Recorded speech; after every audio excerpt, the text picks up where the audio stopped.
کہ پھر سینیارٹی پر یہ عمل ہو، اور جو سیکنڈ سینئر ہے اسے joint chief of army staff بنا دیا جائے۔ تو پھر وہی ہوا۔ اچھا، جہاں تک اس بات کا تعلق ہے کہ خان صاحب نے سب کچھ کیوں کیا، کہ سمری گئی، عارف الوی لاہور سے اپنے خصوصی طیارے میں آئے، قوم کا پیسہ، اچھا یہ وہ عہدہ ہے جس کی کوئی اہمیت نہیں ہے، کوئی افادیت نہیں ہے، ایک سرمونیل ہے، اور اس کا سالانہ خرچہ 4 سے 5 ارب روپے ہے۔ کتنا؟ 4 سے 5 ارب روپے ہے صدر کا خرچہ، ایک ننگے بھوکے ملک میں جہاں مور دین 50% آبادی بھوک سے مر رہی ہے، بے روزگاری سے مر رہی ہے، اور جس ملک کے 90% ڈیفالٹ کا خطرہ موجود ہے۔ وہ صدر اپنے پارٹی سربراہ کو خوش کرنے کے لیے اور میڈیا کو ڈائیورٹ کرنے کے لیے، اپنی جانب متوجہ کرنے کے لیے وہ لاہور آتا ہے، 48 منٹ کی ملاقات کرتا ہے، اور سب کو پتا تھا کہ وہ روک نہیں سکتے اس سمری کو، زیادہ سے زیادہ 25 دن روک لیں گے۔ اس کے لیے حکومت کو خوف زدہ ہو کر آرمی ایکٹ کے تحت جنرل عاصم منیر کو ریٹین کرنا پڑا، تاکہ عدالت میں اگر کوئی جانا پڑ جائے تو چیزوں کو ثابت کر سکیں، مزید کیاس نہ پھیلے۔ اچھا، خان صاحب کو صرف اپنی آنا چاہیے، اور انہوں نے بتانا تھا کہ دیکھیں میری اپروول بھی شامل ہے۔ کیوں؟ کہ یہ وہ جنرل عاصم منیر ہیں جن کے بارے میں کہا جاتا ہے کہ جب یہ ISI کے چیف تھے، آپ سب کے علم میں ہے، تو انہوں نے جا کر اپنے وزیر اعظم کو اس وقت کے عمران خان صاحب کو جا کے بتایا کہ آپ کے گھر سے بیٹھ کر آپ کے سابق رقیب روسیہ، جس کے بارے میں کہتے ہیں رقیب روسیہ کتے کا پلہ، ابروئے یار کو کہتا ہے بھاؤ، وہ خاور مانی کا، ان کی سابقہ بیگم، خان صاحب کی حالیہ بیگم، اور اب تو یہ بھی مشتبہ ہے کہ وہ بیگم رہی ہیں کہ نہیں رہی ہیں، بہت سے لوگ بہت کہانیاں سناتے ہیں کہ بہرحال یہ لوگ کرپشن کرتے ہیں، اور بزدار عثمان بزدار اس کرپشن کا مہرہ ہے، اس کے ذریعے سارا کچھ ہوتا ہے۔ تو اگر یہ واقعہ سچ ہے کہ خان صاحب نے اس پہ ایکشن لینے کے بجائے ان کا ٹرانسفر کرا دیا، تو ذہن کے ہر خانے میں رکھیں، اگر کا لفظ درست میں استعمال کر رہا ہوں کہ اگر یہ درست ہے، واللہ عالم بالصواب، ہمیں نہیں پتہ کہ عاصم منیر ایک خاموش طبع آدمی ہے۔ ایک جاننے والے نے، ایک ریٹائر فوجی نے مجھے بتایا جو ان کا بیج میٹ ہے، ان کا کہنا یہ ہے کہ یہ اتنے خاموش ہیں کہ ایک بار ان سے پوچھنے کی کوشش کی گئی کہ جب میڈیا میں یہ خبریں بڑے پیمانے پر پچھلے دنوں آ رہی تھیں کہ کیا منیر یہ واقعہ درست ہے، تو انہوں نے کہا کہ جو ادارے کی ایکٹیویٹیز ہیں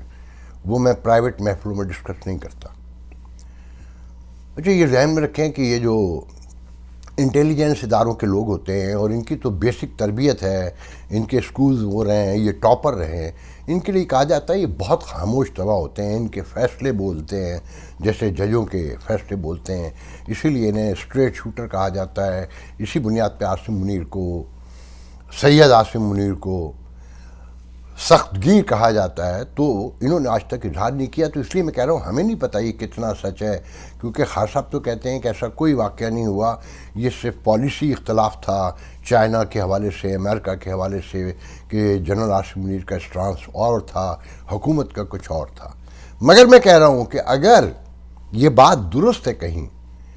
کہ خان صاحب کے گھر سے بیٹھ کر کرپشن ہو رہی تھی، اور ایک پوری نیٹ ورکنگ موجود تھی، اور انٹیلیجنس ادارے کے سربراہ کو پتہ چل گیا تھا، اور وہ یہ بتانے گیا تھا، یہ اس کی نیک نیتی تھی کہ وہ بتانا چاہتا تھا کہ دیکھیں یہ چیزیں درست کر لیں، آپ کے گھر سے ہی ہو رہا ہے، ہو سکتا ہے آپ کے علم میں نہ ہو، تو پھر یہ ذہن میں رکھیں کہ پوری قوم خان صاحب کے ساتھ کھڑی ہو جائے۔ وہ خان صاحب کو سیاست نہیں کرنے دے گا،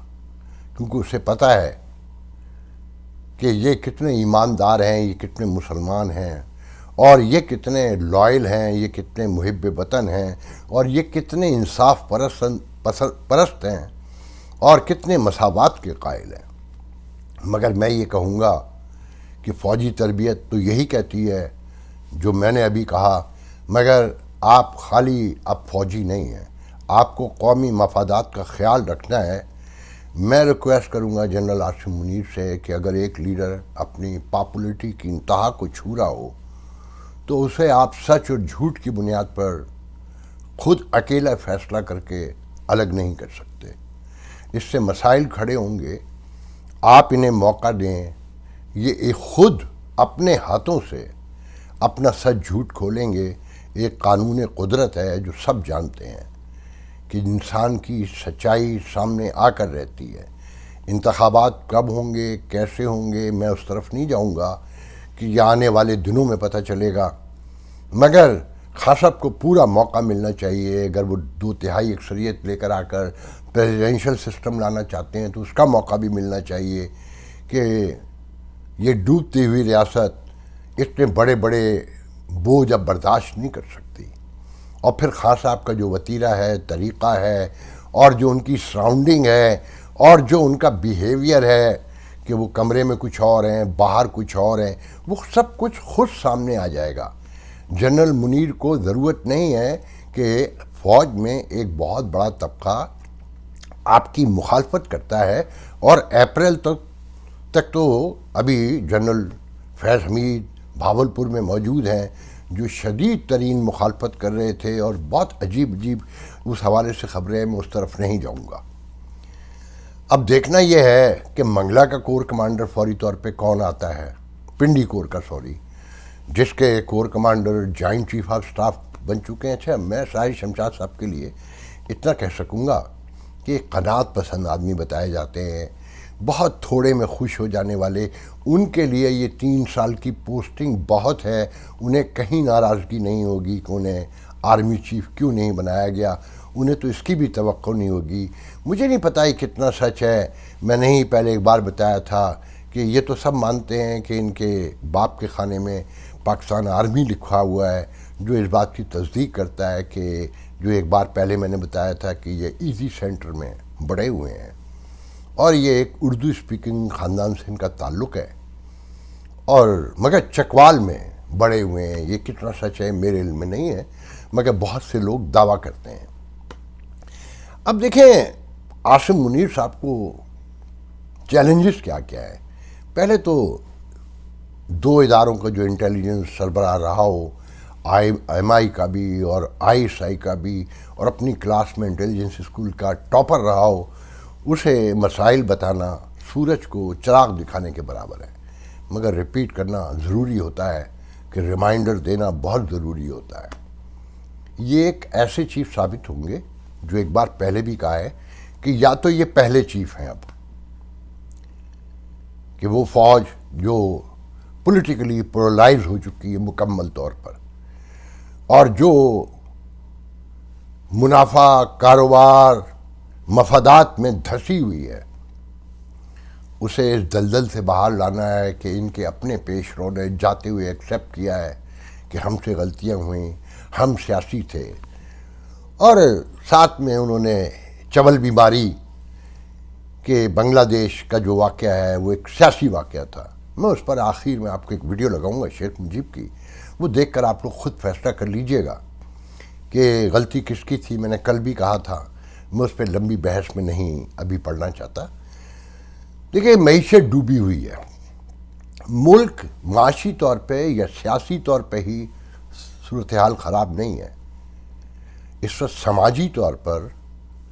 مذہبی طور پر، فرقہ وارانہ طور پر جو تضادات، تعصبات ہیں وہ بھی آسمانوں کو چھو رہے ہیں. بلوچستان کا مسئلہ سنگین سے سنگین تر ہوا جاتا ہے، اور جنرل عاصم منیر سے زیادہ کوئی نہیں جانتا کہ اس میں کون ملوث ہے. اور عدالتوں کا رویہ یہ ہے کہ ڈے بیفور یسٹرڈے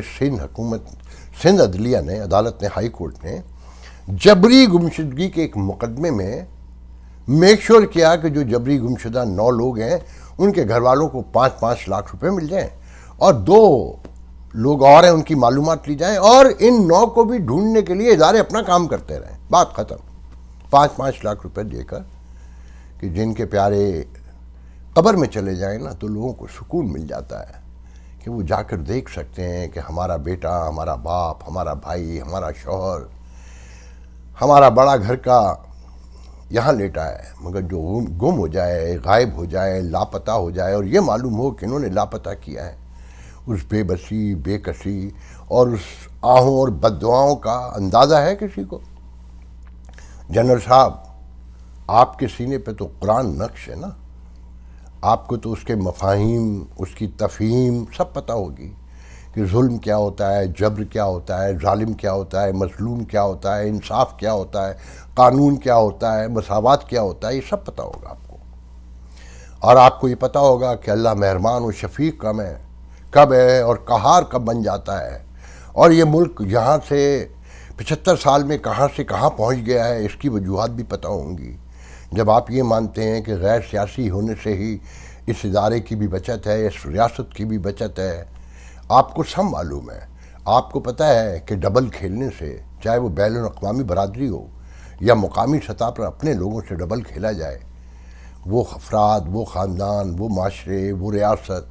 کبھی پھلتی پھولتی نہیں ہے۔ آپ کے ادارے کا ایک بہت بڑا رول ہے 75 سال میں، وہ خود آپ طے کر لیں کہ وہ رول کیا رہا ہے اور کیسا ہے، اس کا اب تقاضا کیا ہے، حالات کا، وقت کا، نزاکت کا، کہ کیا کرنا ہوگا، کیسے بچانا ہوگا اور کیا بچ سکے گا، یہ دیکھنا ہے اب۔ اور آپ کی فوج میں کتنے لوگ آپ کے ساتھ ہیں، اور کیا ابھی بھی خطرات موجود ہیں، جیسا کہ لوگ کہتے ہیں کہ ایک بڑا طبقہ ہے۔ اور پھر یہ بھی دیکھنا ہوگا کیا ڈی ایچ اے بند ہو جائیں گے، کیا بحریہ ٹاؤن کی سپورٹ بند ہو جائے گی، کیا کامران ٹسوری جیسے لوگ اب بھی کنٹینیو کریں گے اور ایسے ہی لوگ آتے رہیں گے، اور رینجرز کراچی میں ظلم ڈھاتی رہے گی، بھتے لیتی رہے گی، پانی بیچتی رہے گی، یہ سب آپ نے دیکھنا ہے۔ آپ نے دیکھنا ہے کہ طالبان کیسے آزاد پھر رہے ہیں، بھتہ کیسے لے رہے ہیں، کیا واقعی دہشت گردی کی جنگ ہم جیت چکے ہیں، یہ موبائل سروس جو بند کرنا پڑتی ہے اور روز ایک نیا خطرہ بتایا جاتا ہے، یہ سارے مسائل آپ کے سامنے منہ پھاڑے کھڑے ہیں، اور اس میں کسی ایک کی حمایت اور کسی ایک کی مخالفت آپ کو تاریخ بنانے کا موقع بھی فراہم کرے گی اور تاریخ کا حصہ بننے کا موقع بھی فراہم کرے گی۔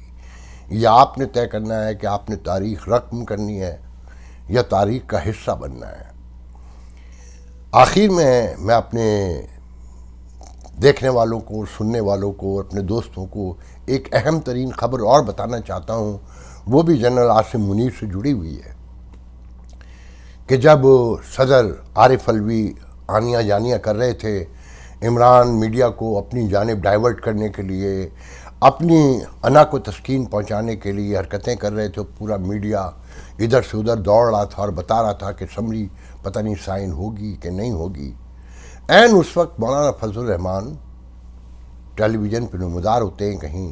کسی پہاڑی علاقے میں خطاب فرما رہے ہیں اور بتاتے ہیں کہ ملک سے سودی نظام جانے والا ہے، اور جو عدالت میں شریعت کورٹ کی طرف، جو شریعت کونسل کی جانب سے، نظریاتی کونسل کی جانب سے جو مقدمہ ہے یا جو سفارشات گئی ہیں، اس کے خلاف حکومت وٹنس نہیں بنے گی، اس کو فالو نہیں کرے گی اور اس کے خلاف عدالت نہیں جائے گی، اور ایک علماء کانفرنس ہونے والی ہے مولانا مفتی تقی عثمانی کی سربراہی میں، اس کے دعوت نامے جاری ہو چکے ہیں 30 دسمبر کے یا 30 نومبر کے، اور یہ مسئلہ حل ہو جائے گا، اور ہم نے ایک بڑی کامیابی حاصل کر لی ہے کہ ملک سے سودی نظام ختم ہو جائے گا۔ جنرل صاحب، وہ ملک جو اپنا اسٹیٹ بینک انڈیپینڈنٹ کر چکا ہو،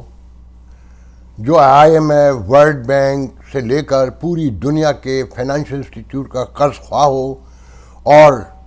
اس قرض کو وہ سود کے ساتھ ادا کر رہا ہو، جس ملک کا اپنا اسٹیٹ بینک 14% سود وصول کر رہا ہو، اور وہ انٹرنیشنل اکانومی سے جڑا ہوا ملک ہو، کیا وہ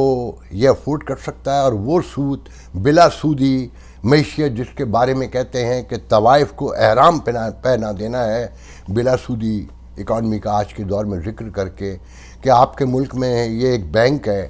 جو اسلامی سرمایہ کاری کرتا ہے، مگر کیسے کرتا ہے کہ وہ آپ کے پروفٹ کا ذمہ دار ہے، اس میں شریک رہتا ہے، پروفٹ برابر کا لیتا ہے، مگر نقصان ہو جائے تو وہ دور کھڑا ہو جاتا ہے اور کہتا ہے کہ نقصان کے ٹوٹل آپ ذمہ دار ہیں۔